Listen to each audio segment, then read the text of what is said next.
Today, I would like to address the tragedy that has not received nearly enough media attention, the brutal murder of Iryna Zarutska. Here are the facts that many outlets have shamefully and intentionally failed to report until President Trump drew attention to it. On August 22nd, Iryna Zarutska was stabbed to death on the rail system in Charlotte, North Carolina, by a savage career criminal. This is a public transportation system that many in the area use every single day to go to school and work. Iryna was on the train that night traveling home from her job at a pizzeria, still in uniform from her shift. This beautiful, innocent 23-year-old young woman was a Ukrainian refugee who had recently fled her country for a chance at a safer life and a promising new beginning here in the United States of America. But tragically, a public transportation system in a major American city was more dangerous than the active war zone that she left. The president and the entire White House are praying for her family and friends during this unimaginably difficult time. But while we extend our thoughts and prayers, we must also seek justice for this crime and call attention to this heinous incident. Surveillance video of the killing was finally released to the public this past Friday. It shows the alleged killer, DeCarlos Brown Jr., pull out a knife, get up from his seat behind Iryna, and prepare to thrust a blade into her neck before the released footage gets cut. This is pure evil on full display. The most enraging and unacceptable part of this story is that her death was entirely preventable. DeCarlos Brown never should have been on that train that night. In fact, he should have been behind bars. DeCarlos Brown has been charged with crimes no fewer than 14 times, dating back to 2011, including for armed robbery, felony larceny, breaking and entering, and shoplifting. Brown had previously served 5 years in prison for a robbery with a deadly weapon charge, and he had also forfeited bonds 3 different times, twice in 2014 and once in 2023.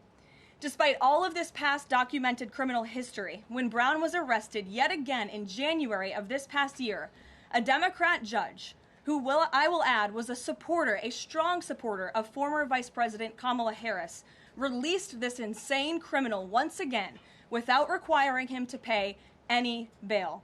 He simply had to sign a written promise to return for his court hearing.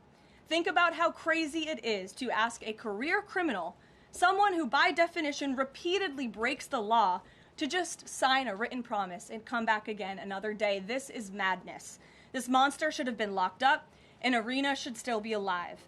But Democrat politicians, liberal judges, and weak prosecutors would rather virtue signal than lock up criminals and protect their communities.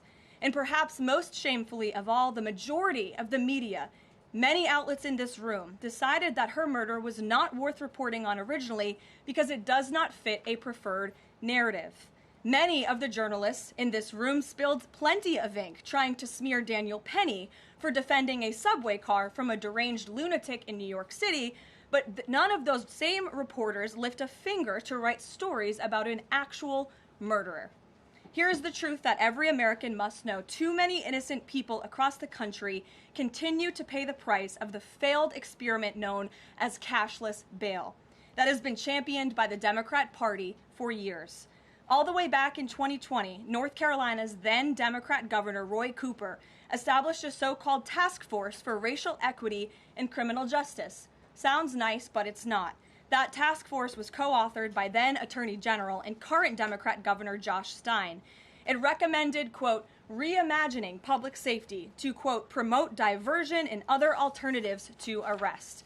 It also advised to de-emphasize some felony crimes, prioritize, quote, restorative justice, and eliminate cash bail. Democrats in North Carolina and nationwide are consumed with pushing a woke, soft-on-crime agenda, no matter how many innocent Americans suffer as a result.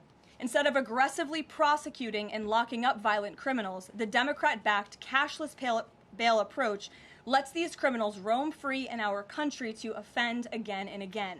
These reckless policies have turned too many of American cities into hunting grounds for career criminals who mock our justice system, drain law enforcement resources, and wreak havoc on law-abiding citizens.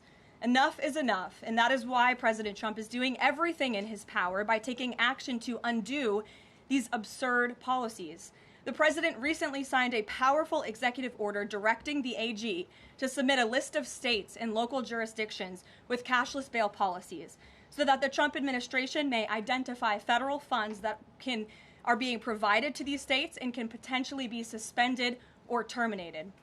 President Trump firmly believes that to maintain order in public safety, we must incarcerate individuals whose pending criminal charges or criminal history demonstrate a clear, ongoing risk to civil society. This is a common sense and sensible approach that the vast majority of Americans agree with, and it's time for the Democrat Party to get on board with what is right. When these criminals are caught, they must be prosecuted to the fullest extent of the law and be sent to prison, where they can no longer terrorize our streets. This is the mandate the American people delivered to President Trump, and it's a mandate he intends to fulfill.